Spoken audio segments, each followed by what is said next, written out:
Musta mga kulay, welcome back sa panibago nating vlog. Ngayong araw mga kulay, nandito tayo sa Sanctuary, dito sa lugar ng Ternate, Cavite ba yata nakakasakop dito mga kulay. Itong view dito mga kulay, oh. Dagat na yan mga kulay. Yan, kulay blue yung dagat mga kulay. Yan.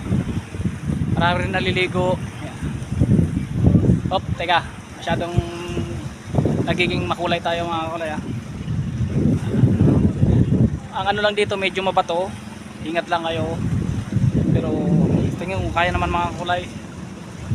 Yung alon niya, tingin ko maganda mang isda dito mga kulay. Ano? Ganda ganda ng lugar, pwede rin dito mag fishing mga kulay. Oh, tingnan yung view mga kulay, oh.